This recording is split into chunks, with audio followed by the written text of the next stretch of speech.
하나님 나라에 합당한 자라는 주제를 가지고 여러분과 함께 하나님 말씀 또 살펴보는 시간을 갖도록 하겠습니다. 세상에 유명한 사람입니다. 록펠러라는 사람인데요. 이 사람이 이제 석유왕이라고 이렇게 일반적으로는 많이 알려져 있습니다. 이 석유왕 록펠러 회사에 자기 회사를 항상 자랑하면서 그 자기 회사의 그 석유 제품 질에 대해서 너무 참 질도 좋고 가격도 사고 가는 곳곳마다 늘 자랑하는 한 직원이 있었습니다.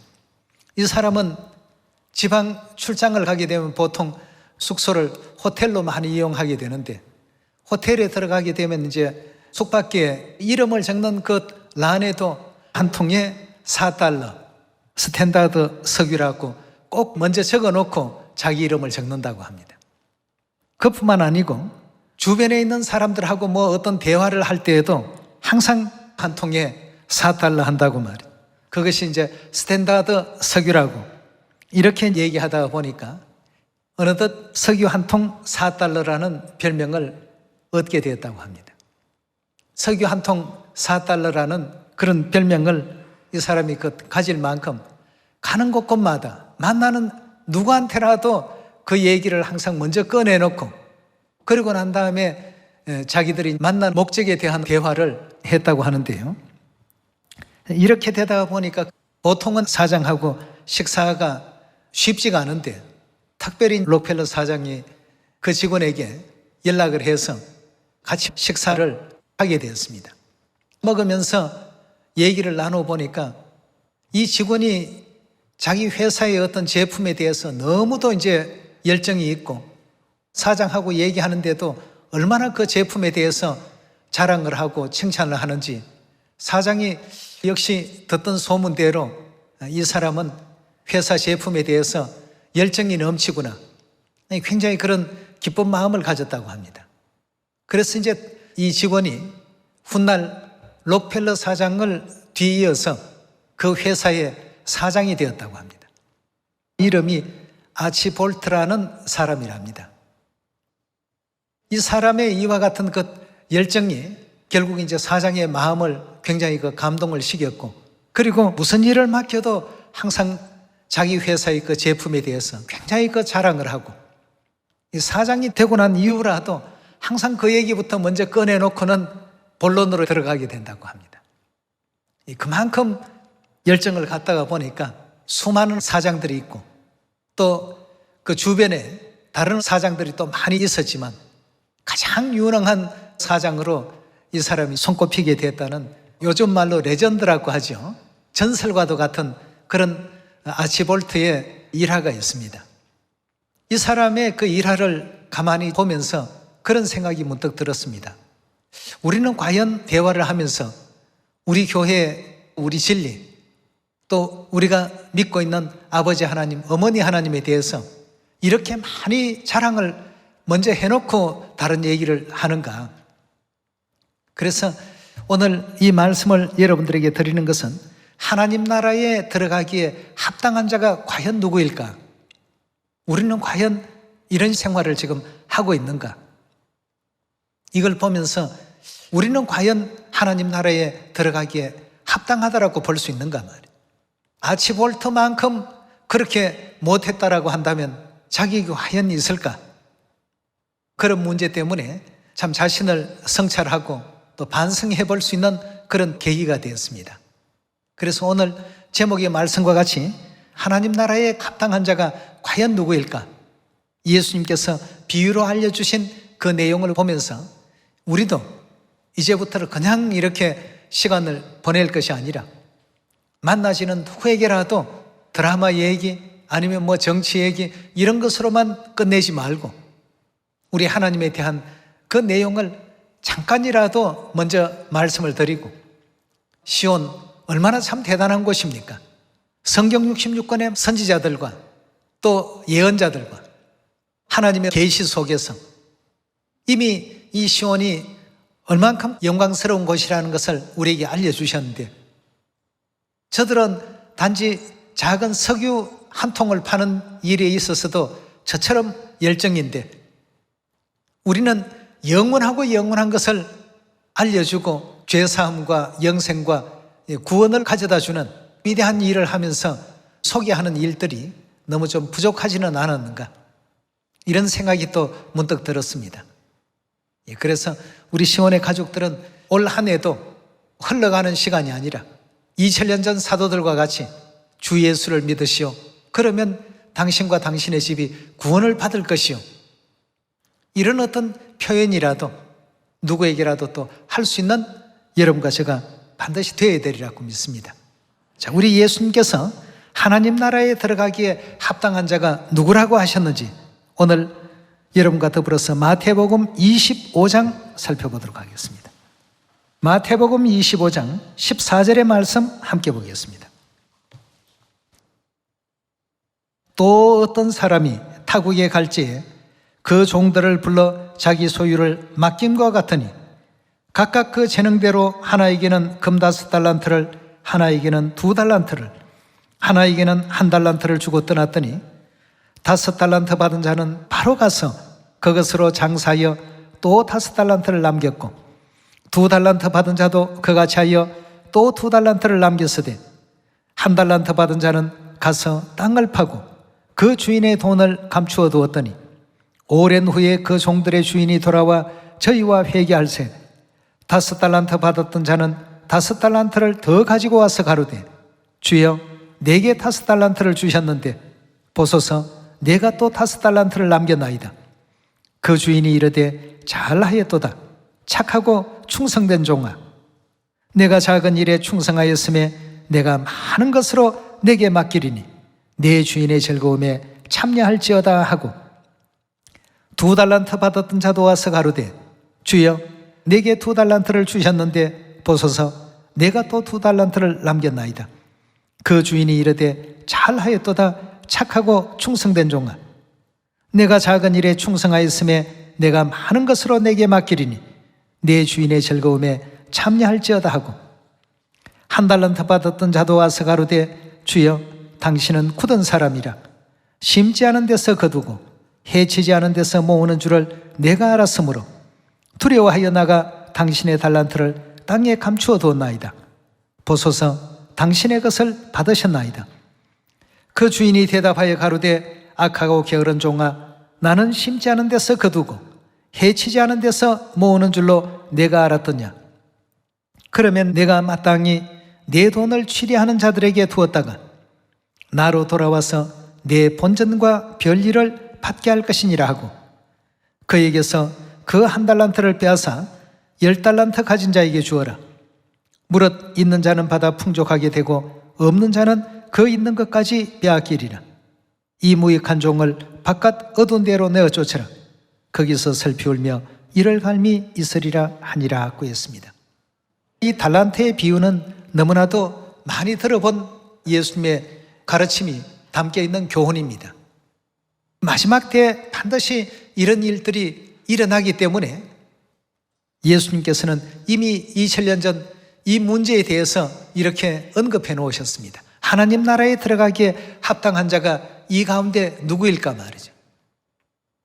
내 주인의 즐거움에 참여하라고 앞에 5달란트 또 2달란트 남겼던 이 사람들에게 해당된 말씀이었고 1달란트 받았던 자는 그것을 땅에 감추어 두었나이다. 숨겨두고 저는 하나도 낭비하지 않았습니다. 여러분, 낭비가 안 됐는지 몰라도 가치는 어떻습니까? 떨어질 수밖에 없습니다. 예수님께서 주신 마태복음 25장의 이 말씀을 통해서 과연 하나님 나라에 합당한 자가 누구일까? 이걸 꼭 생각을 해보셔야 되는데요. 다니엘도 이 문제에 대해서 언급하기를 다니엘서 12장에 한번 말씀 보도록 합시다.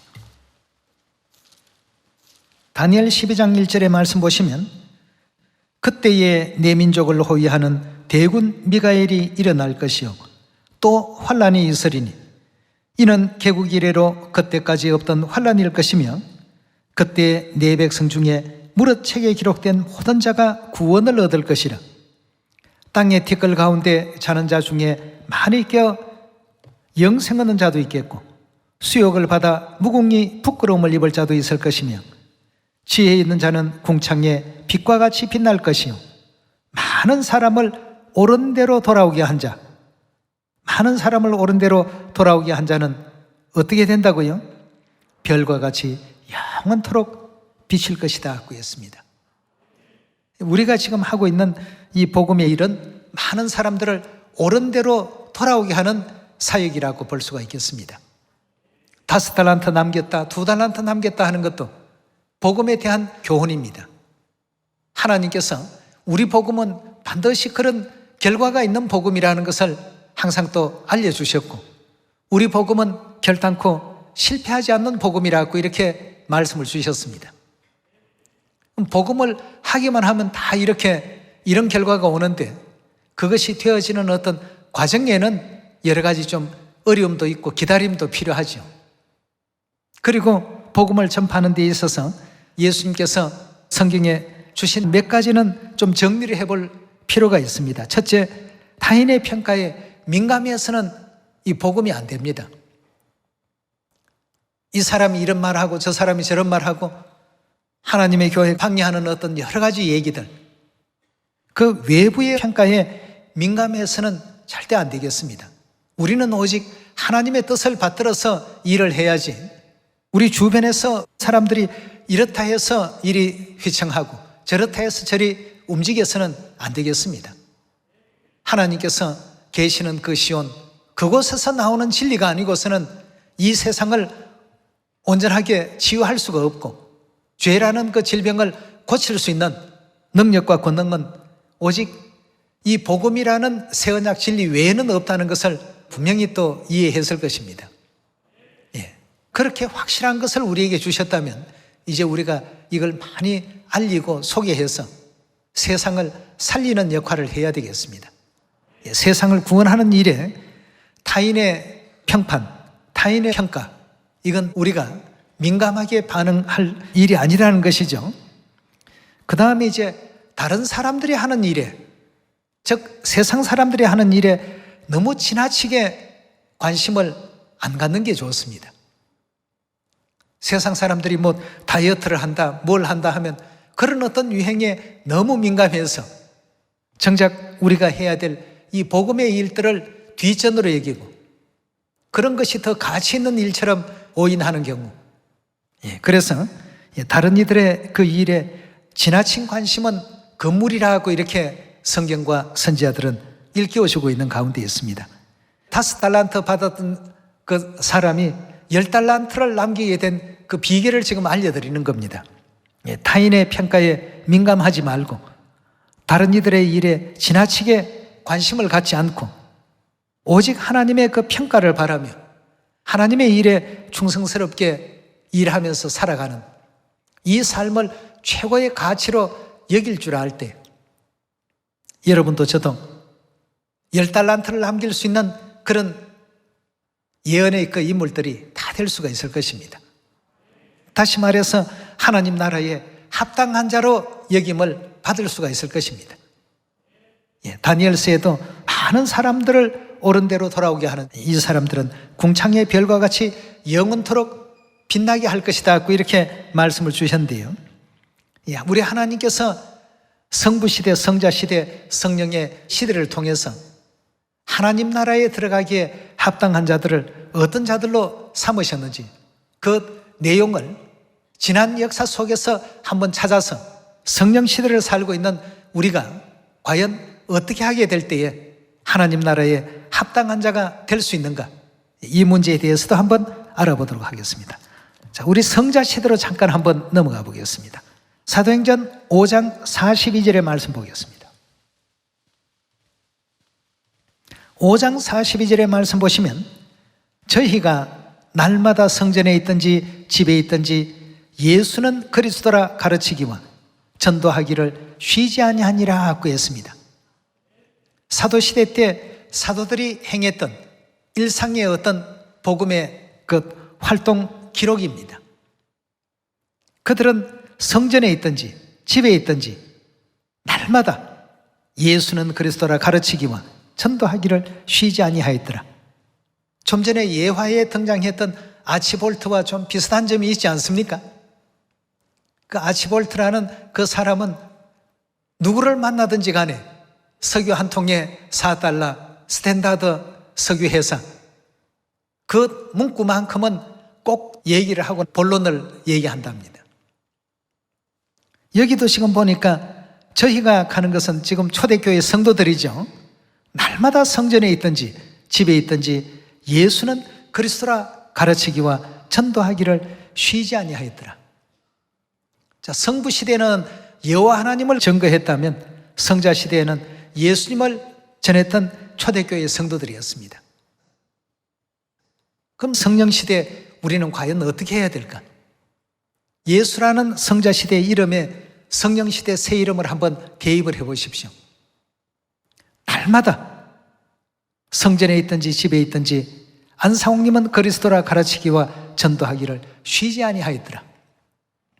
성부시대 구원자의 이름, 성자시대 구원자의 이름, 성령시대 새 이름으로 이 땅에 오신 그리스도 안상홍님의 이름과 새 예루살렘 하나님의 그 영광을 항상 가르치고 전하는 일을 멈추지 않고 쉬지 않는 우리가 되어야 되겠습니다. 그래서 성경에서는 초대교회를 소아시아 지역의 그 7교회의 역사 가운데서 에베소 교회로 표현했습니다.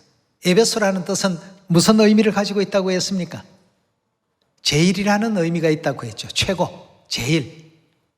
가장 부러워할 만한 믿음 전체 역사를 통틀어서 초대교회 성도들이 가졌던 신앙이었습니다.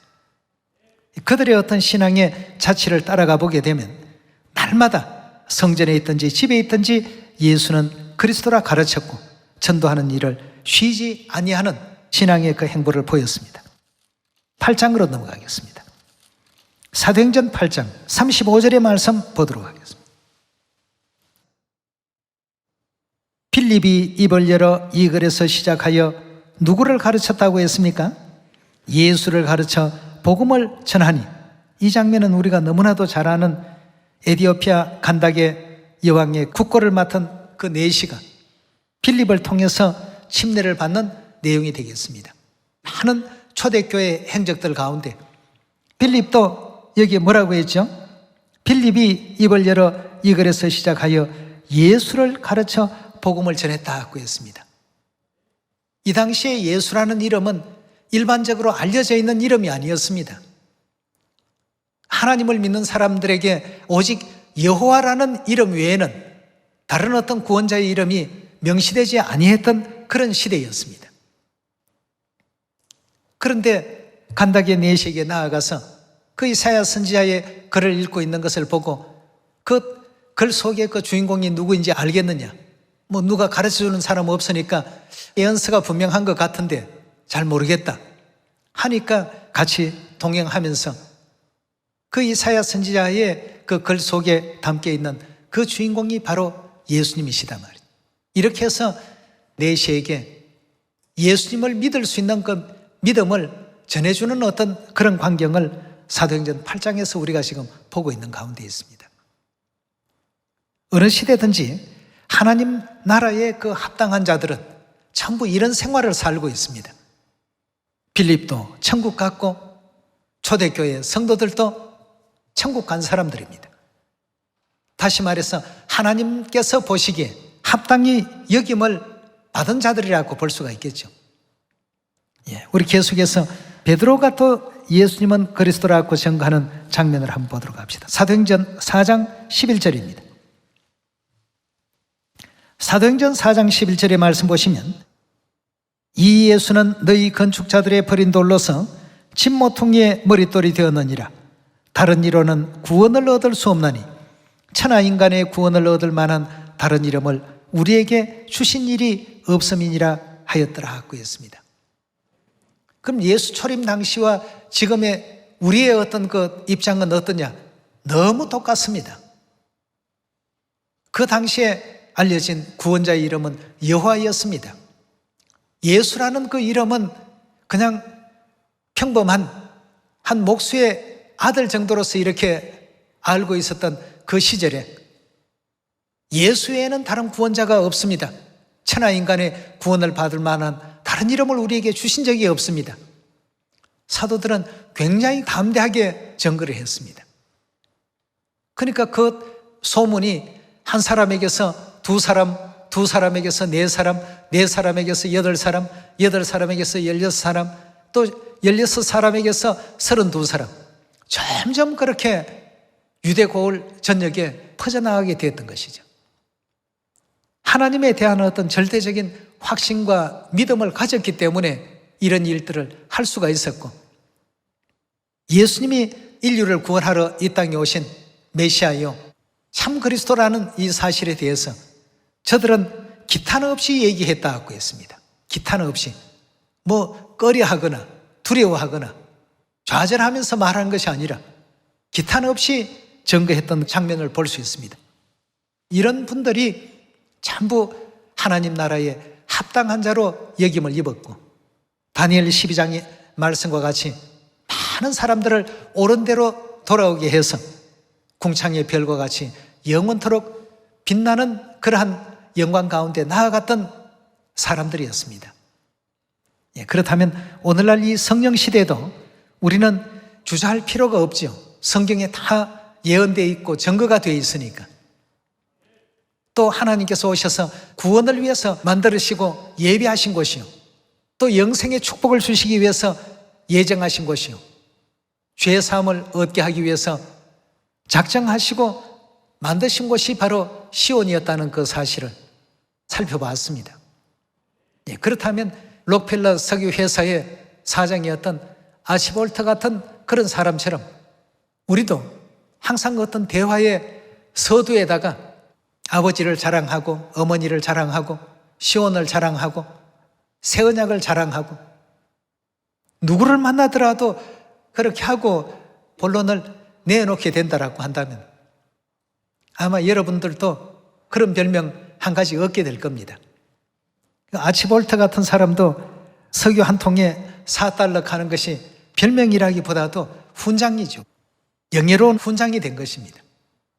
본인이 그만큼 자기 회사에 대해서 애정을 갖고 열정을 가지고 일을 하게 되니까 자연스레 그것이 사장의 귀에 들어가게 되었고, 평직원에서 시작은 했지만 끝내 석유 회사의 그 사장 자리까지 앉게 된 한 사람의 역사를 우리가 바라보게 된다면 영적으로도 다 마찬가지입니다.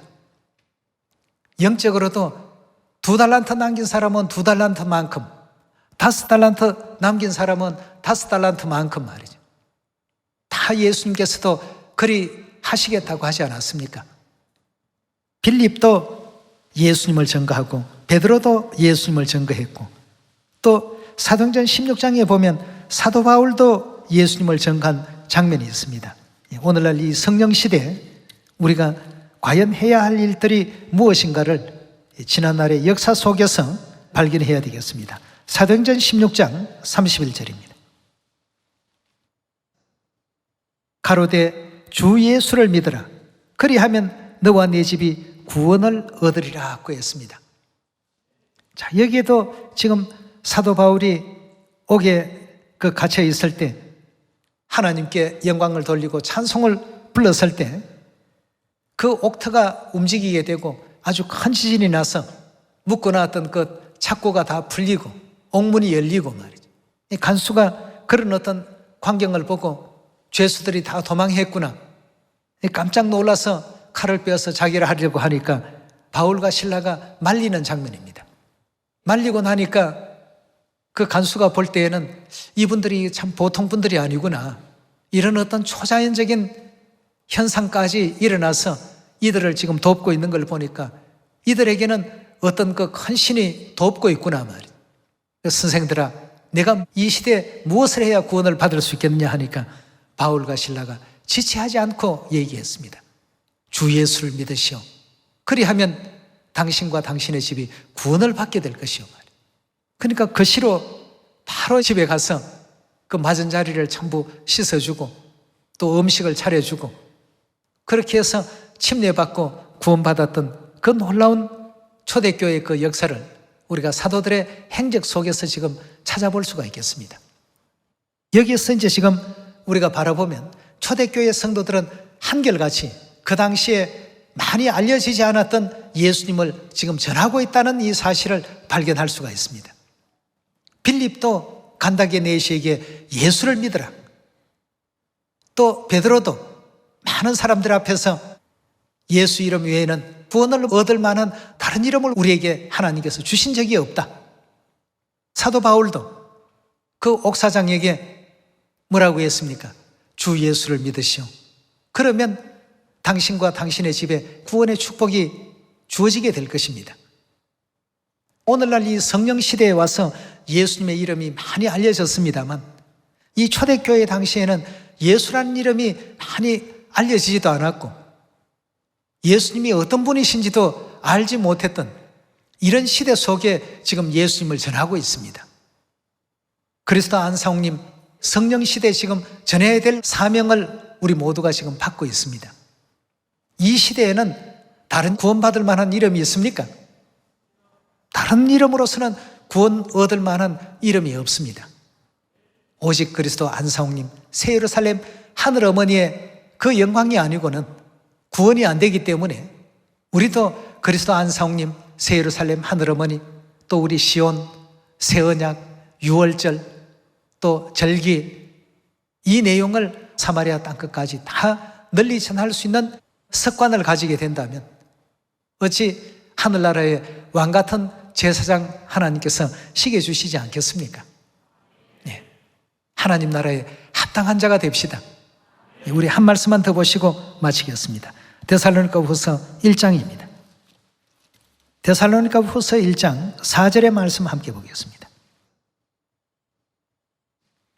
그리고 너희는 참는 모든 핍박과 우리 복음을 하는 과정에 전부 일어나는 일들입니다. 너희는 참는 모든 핍박과 환난 중에서 너희 인내와 믿음을 인하여 하나님의 여러 교회에서 우리가 친히 자랑함이라. 이는 하나님의 공의로운 심판의 표요 너희로 하여금 하나님 나라에 합당한 자로 여기심을 얻게 하려 함이니 그 나라를 위하여 너희가 또한 고난을 받느니라 하고 했습니다. 약간의 어려운 일들은 우리가 복음을 전하는 과정에서 발생이 될 수 있습니다. 그것까지도 잘 극복해서 하나님 나라에 합당히 여기심을 받을 수 있는 여러분과 제가 꼭 되도록 합시다. 그동안에 여러 가지 이유가 있어서 조금 이렇게 머뭇머뭇했다면 올해는 그런 걸 다 떨쳐내고 다 알려줘야 됩니다. 알리는 것이 첫째 목적이고 그 뒤에 이제 부산물로 열매가 이제 하나님께서 허락해 주시는 만큼 우리가 또 얻으면 되는 것 아니겠습니까? 모두가 그런 목표를 한번 세워봅시다. 한 달에 나는 몇 명에게나 이 말씀을 알려줄까? 또 대화에 몇 번 정도 하나님을 증거하고 자랑할까? 설교를 들으면 꼭 해야 될 것 같은데 교회 밖을 나서면 그런 것이 다 유야무야 되어버리는 이런 신앙보다는 새 언약의 도는 듣기만 하는 신앙이 아니라 듣고 행하는 신앙이 되어야 됩니다. 하나님께 그런 것을 잘 해낼 수 있도록 믿음도 주시고 담대함도 주시고 용기도 주셔서 많은 영혼들을 하나님 품으로 인도할 수 있는 멋진 제가 되도록 하나님 도와주십시오 하고 기도 좀 많이 드리도록 합시다. 나쁜 일을 하는 것도 아니고 아버지 하나님, 어머니 하나님께 좋은 것을 구하는데 왜 허락지 않겠습니까? 거기에다가 성령까지 부어주셔서 진행하실 것이니까 단순 전도라도 우선 한번 참여해 볼 수 있는 그런 여러분과 제가 꼭 되시고 가정에서나 또 누구에게 대화를 할 때에도 항상 그리스도 안상홍님에 대한 자랑, 어머니 하나님에 대한 자랑, 시온에 대한 자랑, 또 우리 진리에 대한 자랑 뭐라도 좋습니다. 이런 대화법도 한번 스스로 개발해 보시길 부탁드리겠습니다. 그렇게 해서 우리 모두가 하나님 나라에 합당한 자가 다 됩시다. 오늘 이 말씀을 얻기를 바라면서 말씀 마칩니다. 감사합니다.